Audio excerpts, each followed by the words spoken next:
ये देखो, ये भी सबसे कठिन क्वेश्चन से ये भी है, जिसको मैं बोलता हूँ कि मैं हमेशा पढ़ाता रहा और कैलकुलेट करने के नाम पे बच्चों के ऊपर छोड़ दिया। जो एक्सप्रेशन है ना, वो ये देखो, एक्सप्रेशन में ये एरो है, हालांकि ना ये सब एरो है।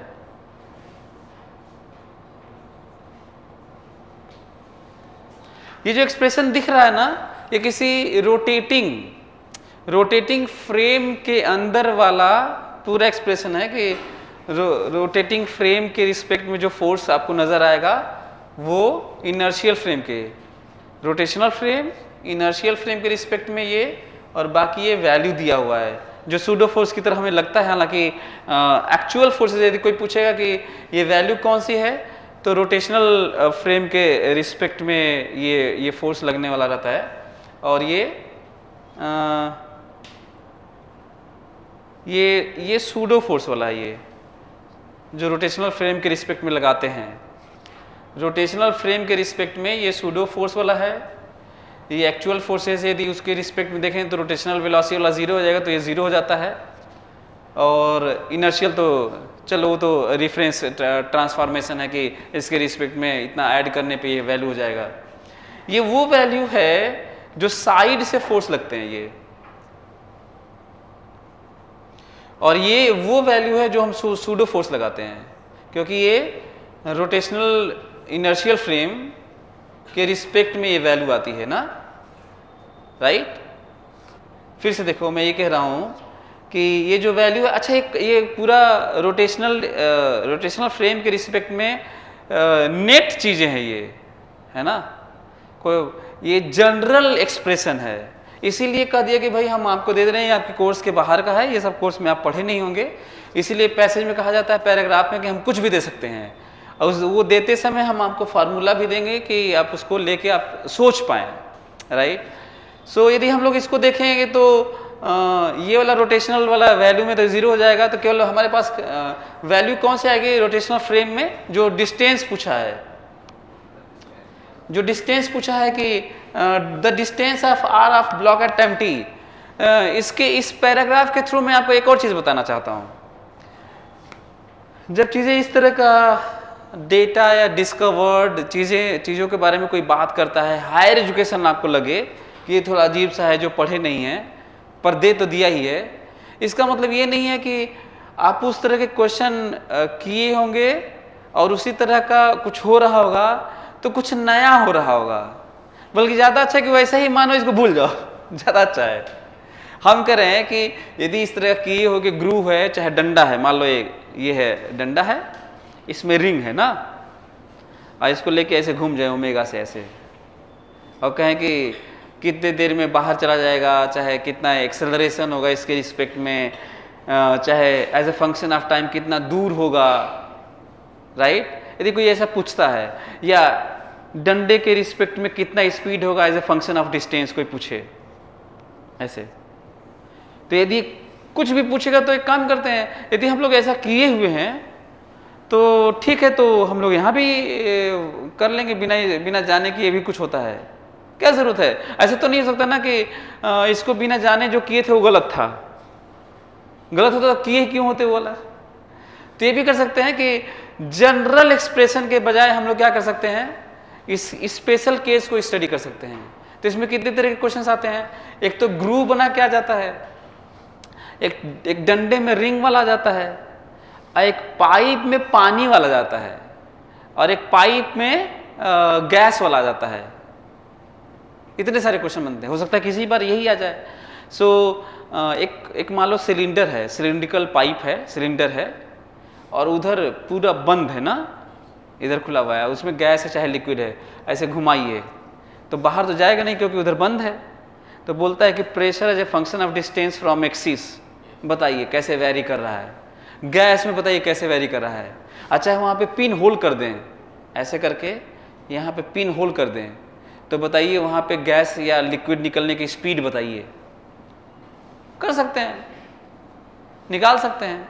इसको तो मैं अपने तरीके से ये भी किया हूँ कि सेंटर ऑफ मास वाला लेके, और क्योंकि वो भी होल्ड करता है यार, एनएलएम भी तो होल्ड करता है, तो प्रेशर वहाँ पे निकाल सकते हैं। पता है कैसे, पूरे गैस को मान लो चाहे लिक्विड इनकम्प्रेसिबल मान लो, इनकम्प्रेसिबल लिक्विड है, दिया है, अब बोल रहा है कि वहां पे कितने स्पीड से निकलेगा, बर्नौलीज थ्योरम लगा लेंगे, जस्ट इनसाइड एंड आउटसाइड, और वहां पे प्रेशर की जरूरत पड़ेगी जस्ट इनसाइड, तभी तो बर्नौलीज थ्योरम लगाओगे, और रोजीएच वाला तो जीरो हो जाएगा क्योंकि हाइट वेरिएशन है नहीं।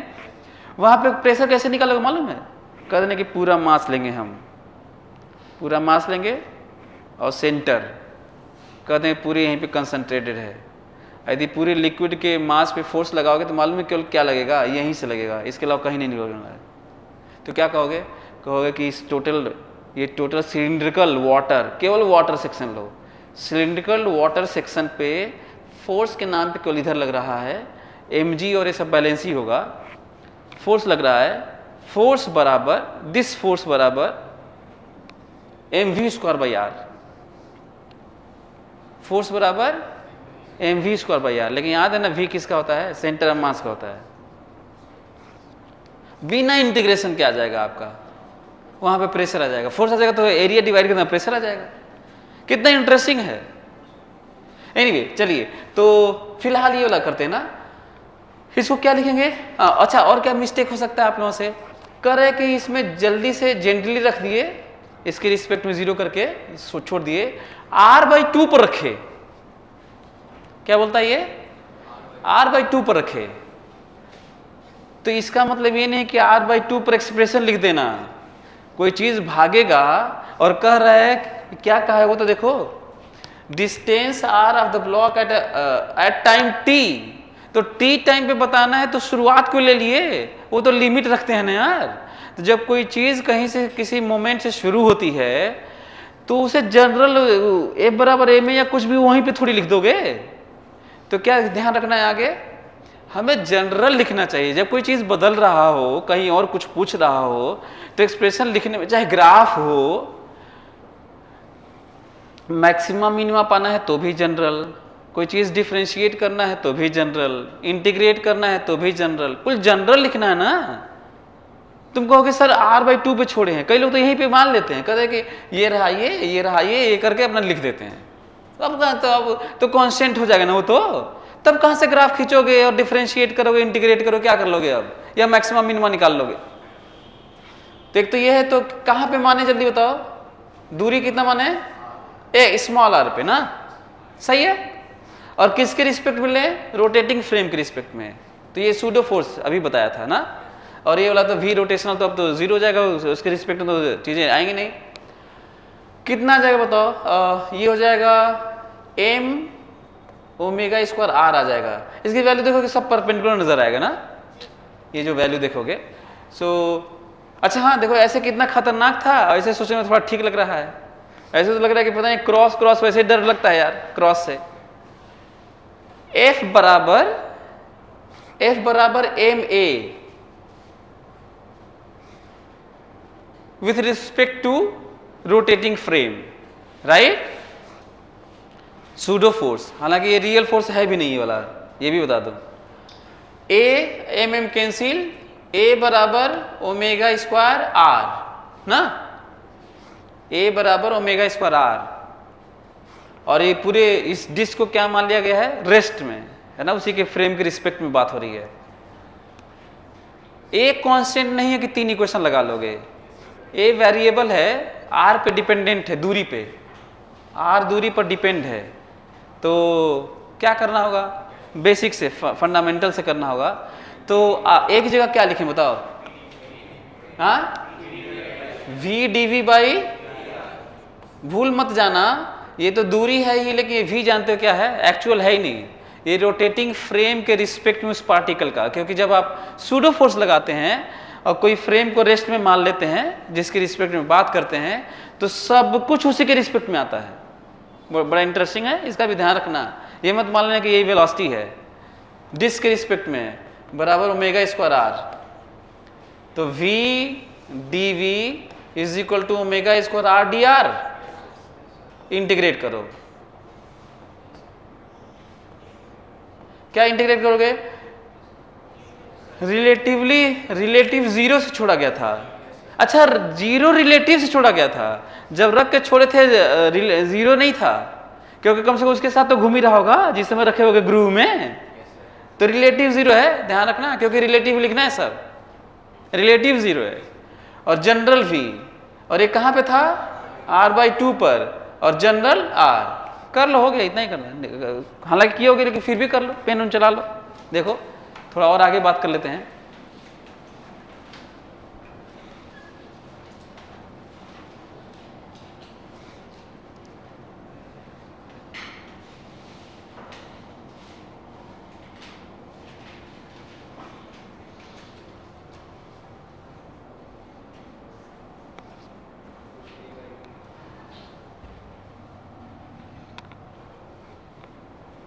कर लिए? तो कितना आया होगा, इसको यदि इंटीग्रेट करेंगे तो आपको मिलेगा v²/2 इज इक्वल टू कितना मिला, ओमेगा स्क्वायर, हाँ, r² माइनस r/2 का स्क्वायर/2, यही ना, 2 कैंसिल हो गया होगा, v बराबर आ गया होगा omega √r² minus r²/4, r²/4 ना, सही है। ये पता है अभी आंसर रिजल्ट नहीं आया, क्योंकि पैसेज तो रियली में जैसा कि मैं बताया कि सबसे कठिन में से ये भी है। उसका रीज़न है शायद ये एक्सप्रेशन, क्योंकि लोगों को लगा कि क्या मतलब है इसका, है ना। तो क्या करोगे तब, अभी तो रिजल्ट तो आया नहीं यार जो बताना है, कैसे करेंगे, याद है जनरल v और r है, तो इसकी जगह v की जगह क्या रखेंगे, dr/dt, बोलो, क्योंकि a की जगह तो हमारे पास 2 ऑप्शन होता है, लेकिन v की जगह तो ऑप्शन होते नहीं है, वो तो ds/dt या dr/dt के अलावा कुछ लिख भी नहीं सकते। कितना हो गया, ओमेगा इन √r² माइनस r²/4, राइट।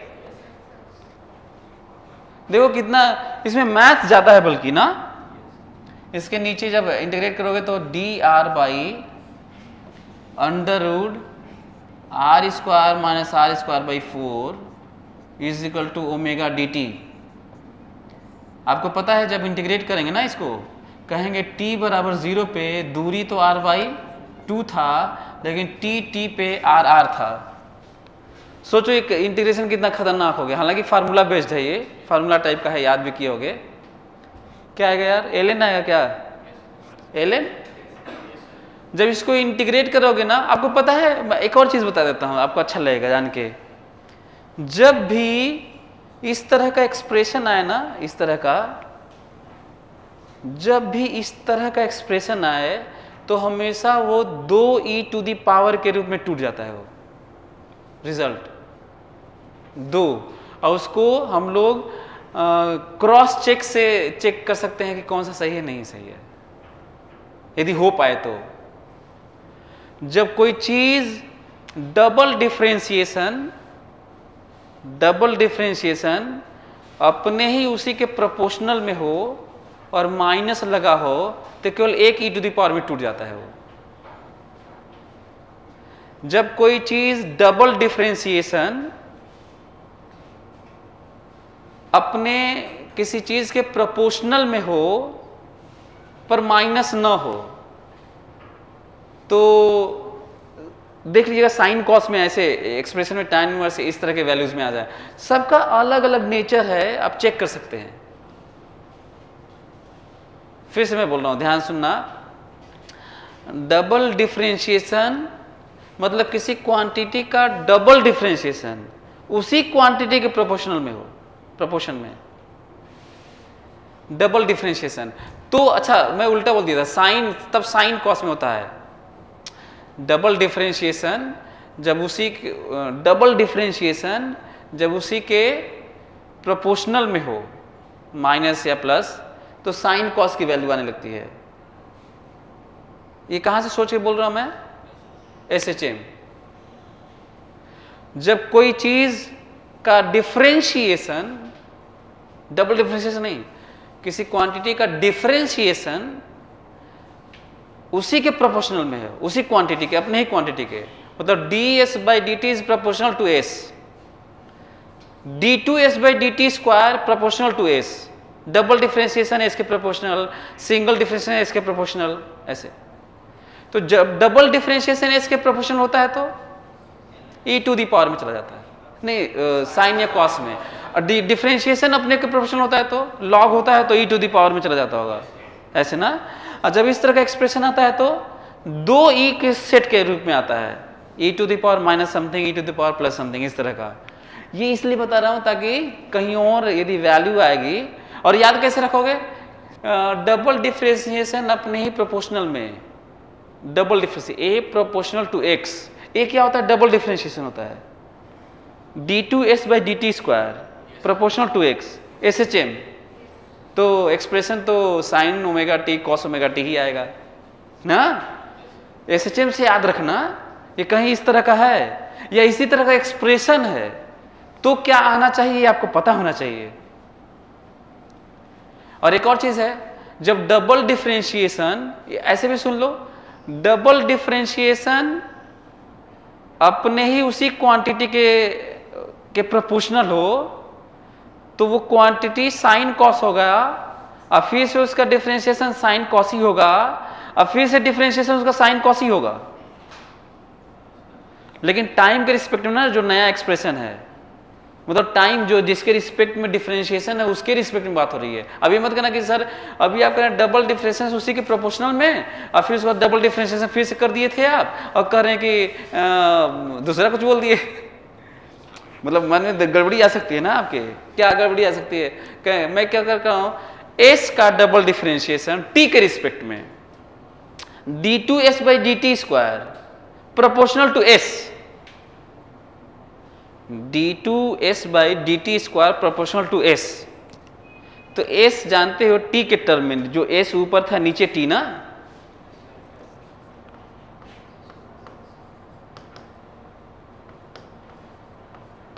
ये ना, नहीं s, सॉरी ना, s ना, प्रोपोर्शनल टू s ना। तो जानते हो s को ही अब t के टर्म में, भाई ये दोनों तो s ही है, तो अब किसके इसमें s को s के टर्म में थोड़ी निकालोगे, अब तो s t के टर्म निकालोगे ना। तो क्या क्या आएगा, सम a sine omega t plus five, ये जनरल होता है इसलिए फाइव जोड़ दिया हूं। हाँ, फिर मैं क्या कर रहा हूं कि जब डबल डिफरेंशिएशन s के फॉर्म ऐसे हो तो ये सब साइन कॉस होता है। कंसिडरिंग एक चीज और है जो आप लोगों को ध्यान देना है, यदि हम लोग SHM से रिलेट करें साइन कॉस के लिए तो इस पे कंडीशन मस्ट है कि ये माइनस होना चाहिए। यदि प्लस होगा तो फिर साइन कॉस नहीं आएगा, tan इनवर्स टाइप का ना हो जाए। सो मस्ट है कि यदि किसी चीज का डिफरेंशिएशन थोड़ा सा चेंज हो गया, जो मैं बोला था, किसी चीज का डिफरेंशिएशन अपने ही क्वांटिटी के प्रोपोर्शनल में हो पर विथ माइनस साइन, बल्कि k को प्लस करें तो यहां माइनस अलग से लगा लें, साइन कॉस आएगा। और ये मैं वो एस्पेक्ट बता रहा हूं जो हायर एजुकेशन में सीधा डायरेक्ट ऐसे वैल्यू लिखते हैं, क्योंकि यहाँ पे उस तरह की वैल्यू आने वाली बात हो रही है। तो एक तो ये कि इसको जब हम लोग इंटीग्रेट करेंगे ना, जो वैल्यू आई है ये, इसको इंटीग्रेट करेंगे तो आप इंटीग्रेट करके लिमिट रखिएगा, आपको मिलेगा r बराबर r/4 e to the power minus omega T plus e to the power plus omega T.